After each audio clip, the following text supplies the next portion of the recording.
experience. You know, I was diagnosed as an ugly child at the age of 11 by a caricature artist at a Six Flags, and I didn't know until then. I really didn't, you know, and then he turned that canvas around and my dad was like, that's great. Oh my God, it's uncanny. My whole family was like, whoa, Nick, it's you. I'm like, really? Okay. I didn't know I had buck teeth and bushy eyebrows, a founding father haircut, tiny bicycle. But then I knew.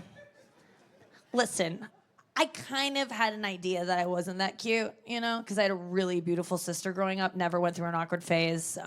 She was just so stunning. She literally would stop traffic when I pushed her in front of it and tried to get her out of the way. And I'm the second prettiest sister, and then there isn't another one, but so I've got that. But people would stop my mom as a child and tell my mom that my sister should be a model, like right in front of me, and be like, this child needs to be a model. And they wouldn't see me at first, and then I'd emerge from behind my mom's legs like Nosferatu, like, what should I be? Just like desperate to be discovered or whatever. And they're like, you should be, you're gonna be a model train enthusiast, probably. I think you should start collecting soon, because you're gross. And I was like, cool. Whenever I see two kids and one's cuter than the other, I always tell the mom, your kids are cute. I make an emphasis on kids. And then I wink, because she knows, she'll know. And you can get away with a pretty obvious wink, because usually the ugly one has like a lazy eye situation, so they'll miss it entirely. So you can be, but just don't single out one child as cuter than the other, because we don't need more female comics. I can't take the competition, and that's how you make them. As an ugly child, boys didn't like me. I was okay with that at first. I was just like, good. Like, I don't want their dicks in my head anyway. Like, this is perfect. And then I hit puberty around like 22, and I was like, and at that time, guys started to take interest because I had sort of blossomed into this like blackout drunk, and they wanted in. But the problem was, the second I thought that maybe I wasn't so ugly up here, I realized I was ugly down here. I have a vagina that resembles a hastily packed suitcase. Yeah? Okay. I know there's some bitches that are late for their flights tonight in here too. I know you're out there. I see you at the gym locker room. I spy on you. Yes, I do. There's a lot of hermit crabs looking for new shells.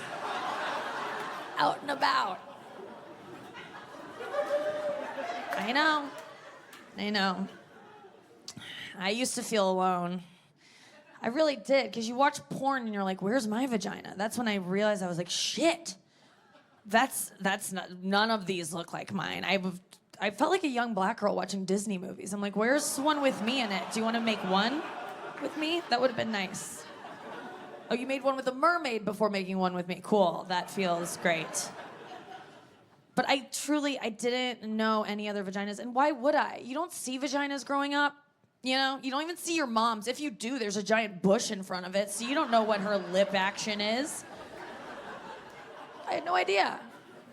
And now mine has to be like out. You have to have like, here it is, no hair, and everything's out, and guys make fun of vaginas like ours, don't they, girls? We hear it. Roast beef, 5 for $5. Cold cut combo. I know they look like meaty sandwiches. I know, we get it. And it's just like, it's dead on, dude. It's dead on. You nailed it. That's what it looks like, and it's funny. It's so funny. That's what sucks.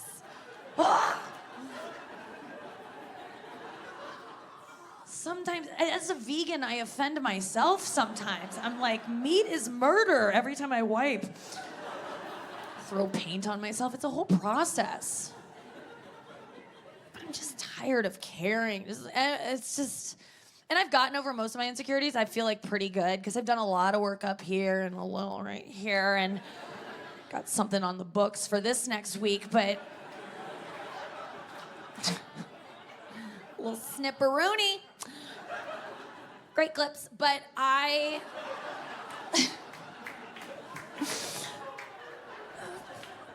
didn't masturbate my whole life almost. I didn't start masturbating until I was 28 because I quit Zoloft. Yeah, I was on Zoloft for like my whole adult life. And I had orgasms, but what I thought were orgasms turned out to be like okay sneezes compared. Oh my God, I had my first real orgasm off Zoloft and I was like, why is everyone not doing this all the time?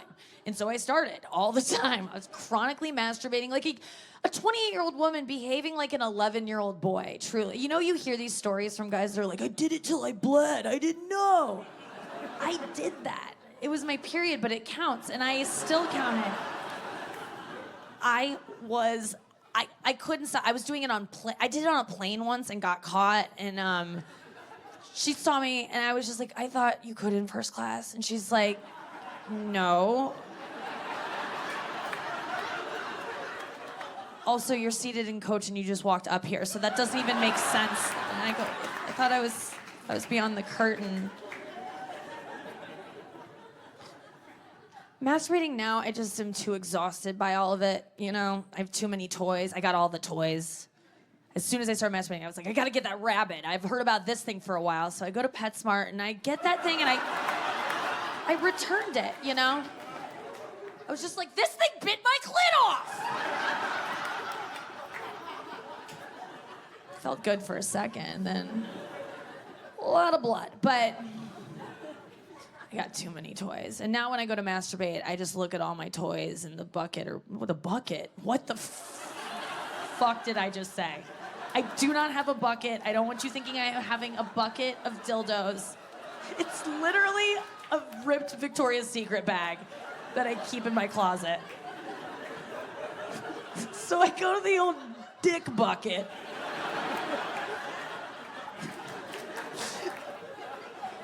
I have so many toys, too many. And every time I go to masturbate, I have to like look at all of them, and I always feel bad that I'm not using all of them. I have some sort of Toy Story guilt with it all. Just like, oh, Woody, you used to be my favorite. I'll sit on you, and I'll just sit on that, and I'll put Buzz up here, and then I got something inside me that I'm working like this, and I just, it's too much going on. I always feel like a one-man band. Eventually, I'm just like, come on, join in, kids. Like, I just feel like a town square fool. There should be a monkey on my shoulder with a tambourine, like collecting coins from passersby. Like, that is, I feel like Dick Van Dyke and Mary Poppins. That is how I feel every single time I masturbate. It's not hot. Oh.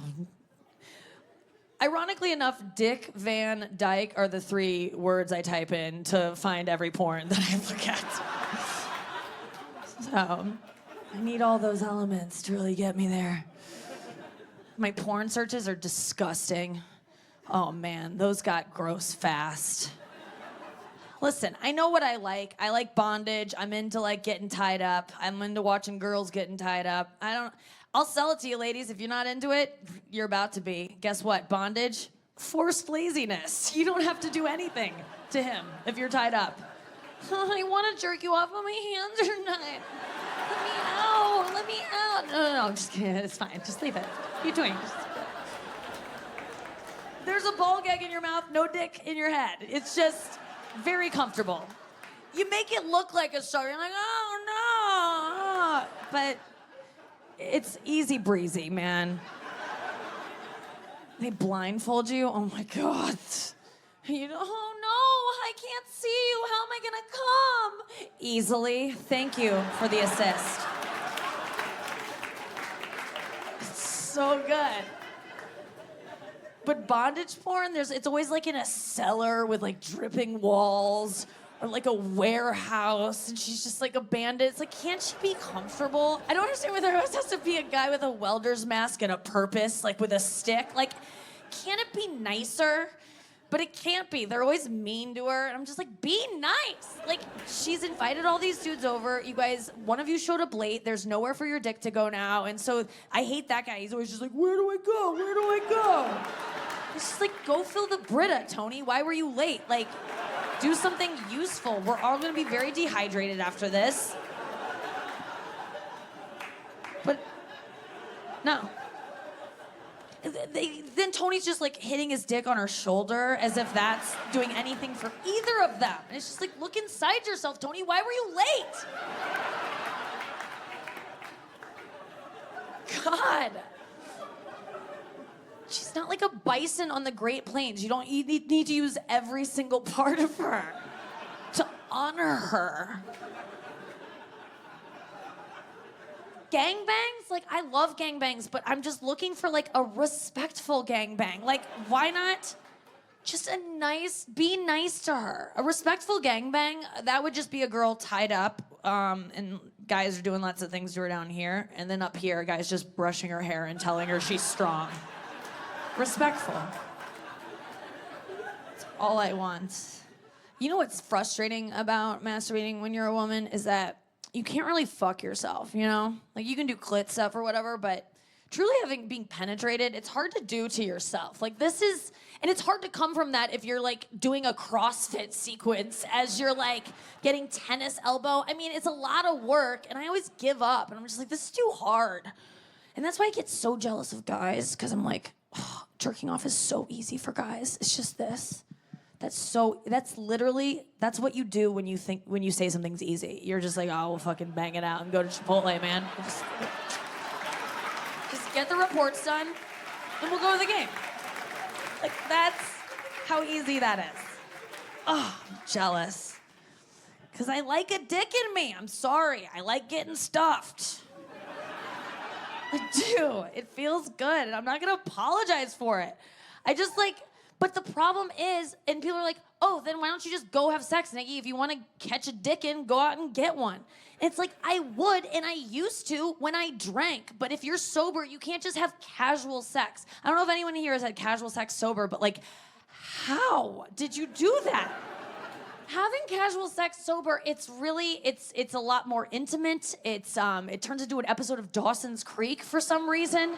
A Counting Crows song starts playing. I'm just like, what's happening? It's like, around here. I'm just like, where's that coming from? This has meaning when it shouldn't. Sometimes you don't want sex to mean anything and you just want to like bang it out and live your life, but you can't when you're sober. When I drank, oh, that's all I did. If I wanted to like get dicked out, I'd just like, none of this sounds real good. If I wanted to say I had sex, but I didn't want to experience, and that's what would be perfect. Would be like, I would just be like, I feel like getting fucked. And so I would just black out drink, hone in on a guy, and then like kind of Cosby myself into this situation where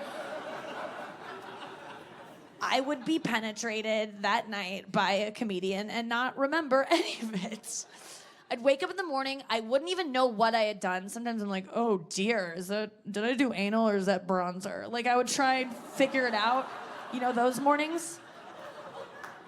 Where you're like, did I have sex? I don't know. I should know that. I'd figure it out if the sheet was stuck inside me. I'd be like, okay, I probably had sex. That's a classic post-sex old glazed dog move.